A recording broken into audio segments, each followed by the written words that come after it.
All right, I'm going to dig into even more narcissistic tactics, so it's important to really pay close attention to this. First tactic I'm going to talk about is like shaming by a narcissist. And it's like, they're like them trying to plant weeds into your mental, emotional garden space. And what they're trying to do is hoping to just kind of choke out all the flowers of your self-esteem, the ones that you've carefully nurtured. And then they love to throw just shade on everything. And it's more than shade. It's like they're trying to create this eclipse of your entire sense of self-worth. And they'll do it with like a remark. It's like, oh, you're going to go out in that outfit.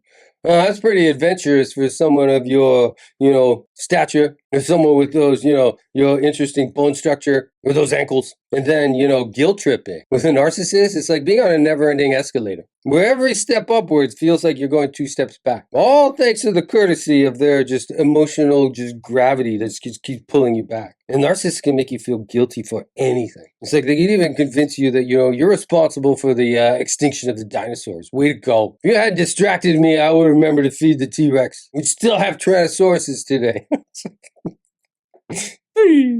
Like their logic is just like, it's so weird how anything can be made to make you feel guilty. Anything. Another tactic narcissists use is just like it's feigning ignorance. This is their version of pretending to be a scarecrow out in a field of facts. This is unmovable, unbothered, just Meanwhile, there's like crows of truth, like actual truth floating above them, and they're completely oblivious to it. I'm trying to engage with a narcissist that's in that, feigning ignorance phase. It's like trying to explain quantum physics to a goldfish. Just pretending that it doesn't understand the whole concept of water. What's that? And here's the thing. It's like your feelings, like your emotion. So a narcissist is just like as if they don't exist. Like, yeah, you have feelings? Yeah, I'm not familiar with that concept.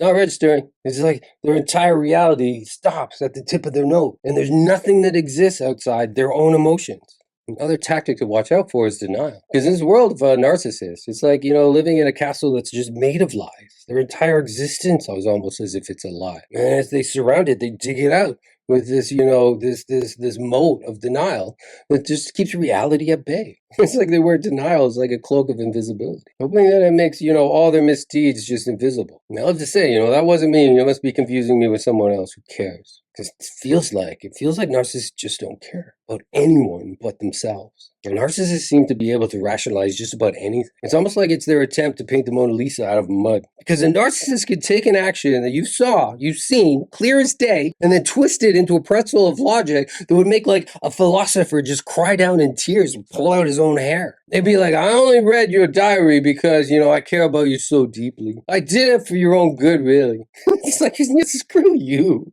This is such BS. Don't rationalize anything. So that's why it's so important. It's just like when I talk about these things, and we talk about these things, and these videos get shared, because these narcissistic tactics, when you see them, the shaming, the guilt tripping, the feigning ignorance, the denial, the rationalization, it's like turning on the floodlights at a midnight masquerade. Then all the ghouls and ghosts of manipulation. It's just like they're starkly visible, and this party isn't scary anymore. Here's the truth. The truth is the power of these narcissistic tactics dwindle the moment you see them for what they are. Just the parlor tricks that they are. And by recognizing how the narcissist plays these little power plays and these little games, you realize that they're not bullets at all. It's just a confetti cannon. These games that they play is just like little confetti, little pieces of little white paper that just kind of fall onto the ground. And when you realize that, you're not just escaping the maze of their manipulation, you're realizing that you can walk straight through it all. Because the walls that they create for us, they're cardboard. And every time that you counter narcissistic tactics like this with grace and more self-assurance, you're not just deflecting the narcissist's attempts to manipulate and control you. You're laying down like a fortress of reality. Can't be bent and twisted through,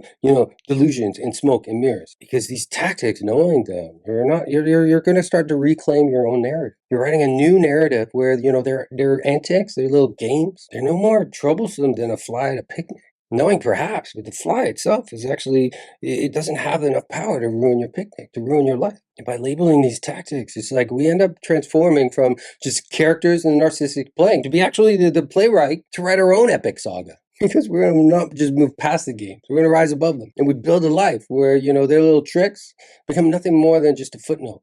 Footnote, the last chapter of our triumph, of our wisdom, our ability to just grow and be loving, compassionate human beings. Well, I do hope that you found this information really helpful. I know there's a lot of information in here, and what you might find is you might need to watch it 2 or 3 times just to really get a handle for it, because I did cram it with a lot of information. And I do ask, if you did enjoy it, just to like, to comment, to follow. The more people that kind of see this and more people interact with it, the better chances are that the people who actually need to see this are going to see it. And if you don't know who I am, or you're new to my feed, my name is Miles. I'm a hypnotherapist. I specialize in helping people recover from just these toxic dynamics, because they do scramble our brains a little bit. And it's important to have somebody that knows what that's all about, and then be able to untangle it. So if you want to know more information about my recovery program, you can type in Narcovery Recovery, and I'll post a link to my program below. All right. Thank you so much.